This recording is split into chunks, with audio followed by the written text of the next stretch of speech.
good morning, good evening to wherever you guys are. Today's video is going to be all about encantos.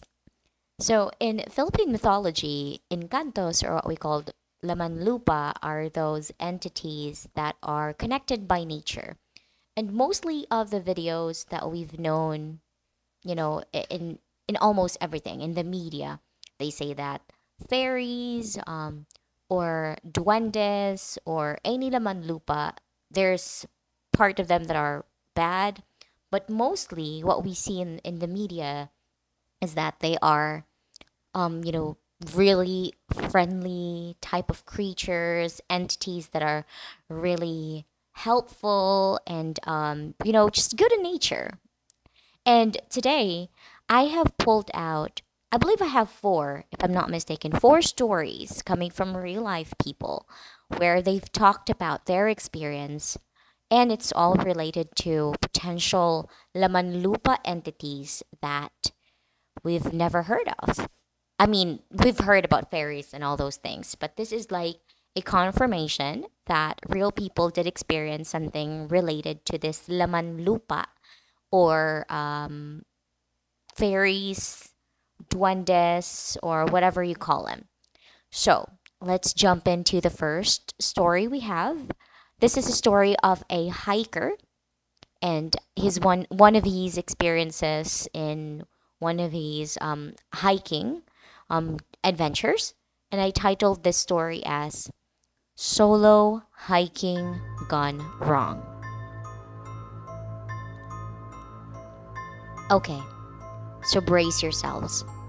This insane thing just happened to me near Lake Cebu, way up in South Cotabato. I was on a solo climb, trying to reach the lake, and they say it's surrounded by mountains and has this unreal view. Anyway, I'm hacking through this crazy thick jungle, and it's silent as a tomb. Not even any bird calls. Then this weird blue firefly pops out, unlike any other firefly I've seen. It wasn't all jittery like normal ones. This thing moved with purpose. And get this, it's freaking talked to me. Well, not exactly talked, but a voice chimed in my head, all sweet and calming, like the wind chimes. It sang this lullaby that sounded almost familiar, but also kinda strange. Before I knew it, I was following this firefly deeper into the jungle. It was a dumb move. The path got real narrow, and the trees looked like they belonged to a horror movie. The voice got louder, urging me on. Next thing I know, the ground gives way beneath me, and I'm falling. I land all scraped up in the dark. It was a creepy cave.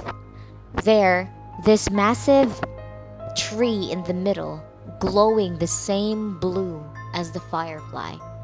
It's like a balete tree. The roots look like giant, gnarled snakes. It hit me. This is not a usual tree. The roots are moving. The firefly, now perched on a root, yells at me in this raspy, gross voice. It says, I shouldn't be there and whatnot, but I can't really remember what the other things that small firefly seems to be talking to me telepathically, because I was so terrified. I grabbed my only weapon, which is my camping knife, and charged at this glowing root. It actually recoiled, hissing like a flat tire. The whole tree went nuts, whipping its branches around like crazy. I dodged everything I could, heart about to pound out of my chest. It felt like forever, like this me versus the giant tree fight. My tiny knife against all those angry roots. I've got scraped and little wounds all over me. Finally, with a huge whoosh, the tree yanks me off the ground and squeezes me tight in its roots. I thought I was a goner, but instead of squishing me, it squeezes real hard and then spits me out onto the forest floor, from the cave beneath. I coughed like crazy. I think I must have bumped my head as well. My body was aching all over. One thing I remember is that I checked my watch, and it turned out that it has been 3 days. 3 days had passed. It felt just like a few hours. And somehow, I stumbled back to the main trail. Never did find that lake, but let me tell you, that blue firefly in the creepy forest are gonna be burned in my brain forever. Some secrets are best left alone, for sure. Wow. Thank you so much. We have that story number 1. It was actually written quite direct, if you notice. So it's not the usual story. If you notice, some of the stories sounded a little bit alike because I received them in the native language. It could either be Bisaya or Ilocano or Tagalog, and I wanted to convert or translate, the stories to English. So some might actually sound the same because it came from me, obviously. But this came directly from the email that was shared. So basically, it's all coming from the person itself. And I kind of like felt this person is really outgoing one because he used like usual words, that an extroverted person would say. I'm not being judgmental here, but I kind of like the way he told the story here. And that was all about a firefly that he saw, and it was like a tree eating people, or it was like moving. Sounds are crazy. So this was an acclaimed true story. So I haven't had any experience like this at all, but if you do, please send me an email through the email that I have in my description box down below. But basically, a lot of like hikers have a lot of horror stories here and there. And I just wanted to say that, some of them do have stories that they just kept themselves. So there's a lot of things in this world that we haven't discovered yet, and we may never know if they really exist, not in the supernatural side, but on the scientific side of things. Maybe I shall say we can say that it's another dimension. We may never know, a parallel universe of a place where there's totally different or really unusual things that we can't explain because we don't have that in our universe. And we may never know, we might have slip into a crack, or if it's not a crack, if it's not a different universe, then it could have been really they are living beneath us, and our eyes are just covered by a veil that we can't see them at all. And that's very scary. So that's our first story for today. Now let's jump into a more serious story. This one, I've read this in the email, obviously, and I've actually titled this story as Secrets Caught by a Maid. So this is a very crazy thing that happened to me when I first moved to the city. I landed the sweet maid job at this giant house with a huge garden. It was beautiful, all fancy flowers and stuff. But this one humongous Balete tree kinda took the cake. Their little tea house was built right next to it. It's a cute little thing. The owner, Senora, was super strict about this tree. Never touch the branches, never mess with the dirt around it. And I didn't think much of it at first, just a typical rich people of rules. But then one afternoon, it was a total disaster. I was sweeping near the tea house, and then there's this uneven patch on the ground, and I tripped. My foot connects with something solid, and I swear, I heard a tiny yelp. I looked down, and wouldn't you know it, that there's this little dude, not bigger than a doll, wearing a bright red hat. He was sprawled on the ground, clutching his knee. It turns out, it was a duende, like a real one. I freaked and ran to Aling Berta, which is the head maid, and told her everything. Let me tell you, she was so angry and she did not take it well. Turns out that everyone knew about the duendes living in the Balete tree, and apparently, if you keep them happy, they bring good luck to the house. but mess with them, well, let's just say things don't go so well. So the news reached Senora too. We were all scared because she'd be mad, right? But she wasn't. She just begged us to keep it quiet, saying people wouldn't understand. But things got weird after that. She kept fainting throughout the day like something was wrong. Then one night, Senora starts screaming like crazy. She was thrashing around the bed, like we all rushed in. We don't know what to do. It was like something invisible was possessing her. In this creepy voice, she starts confessing to accidentally hurting Duende years ago, just like I did. Then everything went quiet. Senora calmed down, all weak and sweaty. The next morning, it was like nothing happened. But let me tell you, that experience scared the living daylights out of me. From then on, I never forgot the rules. And I never, ever get to swipe or sleep or even, play just below the Balete tree.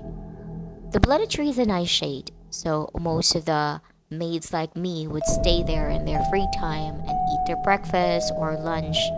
But after that day, I never stepped foot nor tried tripping on weird bumps in the ground ever again. It was a wild lesson. It was my first time seeing someone looking like they were possessed. And I realized that we should never mess with the unknown because, especially if it involves tiny dudes with red hats living in a magic tree. Nice. Yeah, that was really a nice story. So basically, she was a maid. There was a big Balete tree, and it turns out that Balete tree is actually housing some small dudes, which is we call in Philippine mythology, Duwende. So duendes are actually still Laman Lupa. We call them Laman Lupa. So entities that are connected by nature and are, divine or magical by nature. And perhaps, as what I understand in the story, the reason why Senora, this their boss, is really rich because they are housing and keeping this small people safe, perhaps, and in return, maybe they gave them good luck. Could have been like that, but that's what I understood. That was a really nice story. And again, this is a claimed true story, true real life experience. Third story we have is I titled this as You Won't Believe What Happened to Me in Mindanao. So, this one is also very interesting. I am a Mindanaoan. How do I say? I'm Bisaya. I lived in Mindanao myself, and this is a very interesting story. I've never heard about this before, but I also did a quick search. But before I do anything or say anything about my search, let me just read the story for you guys. You won't believe what happened to me in Mindanao. This is real. Hi there. I saw your videos about all those unusual experiences in Mindanao. Have you heard about missing hikers in Mindanao before? The one who vanished without a trace? Let me tell you something. I know exactly where they go. It all started 9 years ago. I was obsessed with climbing the highest peak in Mindanao. A real adventure seeker, Back then, the disappearances weren't common knowledge, at least not for us tourists. I figured they were just accidents, people getting lost in the rough terrain, or people accidentally eaten by wild animals you may never know. Then it happened to me. I tripped on a loose patch off the ground. I fell through a hidden hole and knocked myself unconscious. When I woke up, it was nearly dark, and the hole led to a tunnel. Curiosity, stupid curiosity, made me crawl through. On the other side, well, it wasn't what I expected. This wasn't a hidden valley or some lost civilization, but it was a place filled with men, all looking lost and disoriented, just like me. But the people taking care of them, they weren't human. They're women. Beautiful, yes, but not like anything I'd ever seen. Their skin shimmered like chrome, almost glowing in the dim light.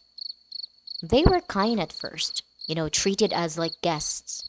Some of the men had even settled down, started families. Kids with these women are usually unusual. The kids looked off, like pale skin, long necks, and these piercing green eyes. It took a while, but the truth hit me. These women weren't our kind. I realized that they needed males for breeding, and they couldn't reproduce on their own. So they just wore leaves and some kind of rough leather, but they had these flowing dresses too. All of them had the same features: white hair, almost no nose, and green eyes that seemed to glow in the dark. One night, I witnessed something horrific. A group of men tried to escape. I know they were trying to escape because the other day they reached out to me and offered if I also wanted to escape. I was a bit scared, skeptic, but deep inside I'm doubting. The life here is quite peaceful and nice. Do I really wanted to go back to my nagging mother, to a place where I have to be slaved by work? That actually kept me from saying yes. So I stayed. But what happened to them really, really pushed me to escape myself. They fought back. They refused to be treated like animals. Those women, they weren't kind anymore. They killed the man, drained their blood, and well, I don't even want to say. Do you know why I knew? It's because the night they were about to go escape, I felt like I had a change of mind, so I figured to go and visit the rendezvous, the spot where they mentioned that they'll be having their little plans before they go. And I saw it. I saw how they subdued men bigger than them. And I saw what they did. I almost vomited. I was almost caught. But it all turns out that I was good at hiding. Fear took over me. I knew at that very moment that I had to get out. It was a long shot, but I finally found a way to escape. I don't remember the journey back, to be honest, because the sheer terror was driving me forward. When I emerged from the forest, I was a mess. 9 years was gone. I was looking like a wild man with a beard down to my knees. People didn't believe me. The police thought I was crazy, but a missing persons report finally matched my face. My family took me back, but even they think I'm delusional. I can't imagine 9 years have passed. I felt like it has only been a couple of weeks. After knowing that even my family won't believe the stories that I've told them, I kept quiet, afraid to talk, afraid that they'd think I'm nuts. But after seeing your video, I had to reach out. Someone has to know. This isn't some conspiracy theory. I wish it was, but this is real. I don't expect you to believe me, but please, be careful out there. There's a reason those mountains are silent. There's a reason those people disappear. Sincerely. Wow. So, before I proceed though, I kind of like apologize if there's like growling or noises from the cats.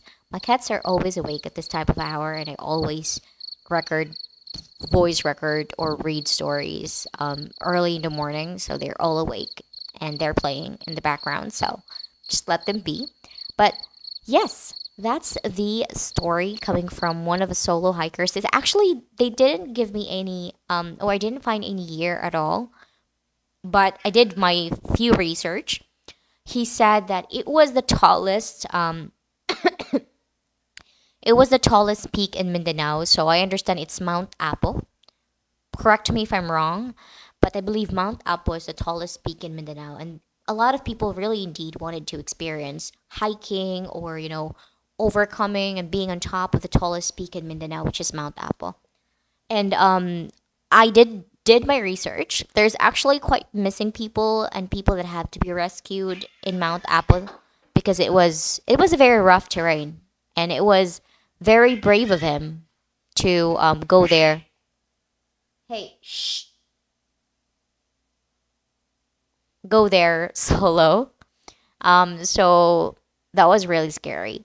I actually tried reaching to specific websites if there was like any reports of missing people, but there wasn't. There wasn't really like I believe there was like one to two missing people, but that was um thought to have been wrong reports. They were able to go back according to the websites that I've read, and some experiences where climbers lost their way, but they were rescued, or some did were able to go down the mountains, or some died there. So we may never know. There could have been like cover ups because with our technology right now, we didn't realize if this is real, these people exist, then there could have been like a bigger organizations covering things up. I don't know, conspiracy theory. I can't really say because I've never experienced it myself. But if people are willing to share their experience and I respect it, thank you so much for sharing it. This could be true. And honestly, I believed this guy because I mean, if you're going to think about it, it's totally impossible, but it's also not impossible, right? So he was there for a couple of weeks and then he emerged and it was 9 years. 9 years have passed. That was crazy. So let's move on to, I believe this is the last story. Let me just confirm. Yes, it's the last story. This one is pretty entertaining for me. Um, this is a story of a person that worked for another rich person. So this is a businessman, like a very famous businessman in the Philippines. And I titled this as Fairies Are Not What You Think. So this story, we will be removing the real last name of the family that this person is working for because of course, we don't want problems. If these people are rich and if we are spilling their secrets, then we could be in danger. So I actually named, like, chose the surname Verdant myself out of my imagination. So it just popped up when I was thinking of a last name to replace the last name. So we're going to call these people the Verdant family. Let me tell you about the Verdants, the most beautiful, terrifying people I've ever met. I got the job as their personal assistant because, well, who wouldn't? Mr. Verdant was a self-made millionaire, ridiculously handsome, with eyes, brown, and light brown hair. Mrs. Verdant was like a porcelain doll, perfect features and a kind smile. They even had these two adorable kids with the same striking looks. They also smell like camellia, the flower, or was it sampaguita? I can't really be sure, but they do smell divine. These family smells so good, and not even a hint of perfumes. Everyone said they were some kind of European mix, but trust me, they were anything but human. It all started with a late night. I was supposed to head home after dinner, but a last minute change of plans had me stuck at their mansion for the night. It was a very hot night for me, but the air condition was on. So I figured instead of sleeping, I would go out the garden and enjoy the moon. Their garden beckoned, bathed in the eerie glow of the blood-red moon. There was a greenhouse, tucked away in a corner, a place I was specif- I was specifically told to avoid. But hey, it was 1 a.m., so I thought no one would be awake. That's when I saw them, the Verdant family, all gathered around a flickering candle. Their beauty seemed almost wrongful under the red light.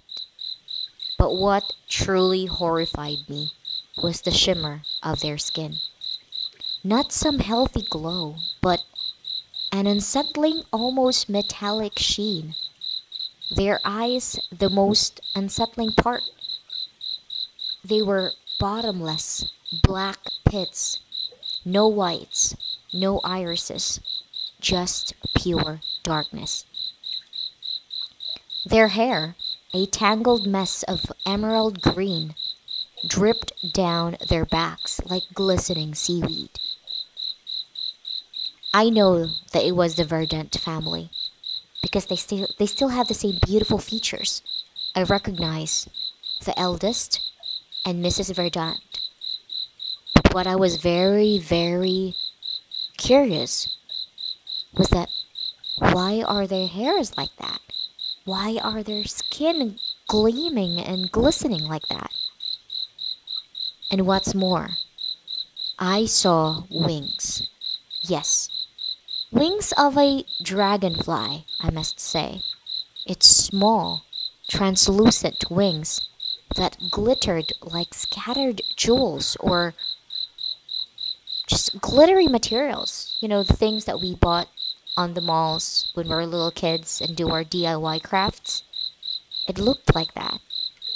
I know they were my bosses because I can recognize their beautiful crafted faces.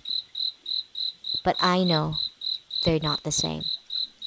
The most horrifying detail was that they were eating something. It was not some gourmet feast you've expected. These beautiful creatures were tearing into raw flesh, blood dripping down their chins. It was cats and dogs. The strays that they've always seemed so concerned about. It turned out their veterinary practice and animal shelters were just a front. I fought back nausea, the smell of raw meat and metallic blood threatening to overwhelm me. I stumbled back to my room. I emptied my stomach into the toilet for the entire morning. When daylight finally broke, I ran. I didn't even bother quitting. Didn't take my first paycheck. If they could just eat raw meat like that, who's to say that they wouldn't consider a human a delicacy? The Verdants remained these perfect philanthropists in the public eye. But I know the truth. Their beauty hides a monstrous hunger, and their kindness is a twisted mask.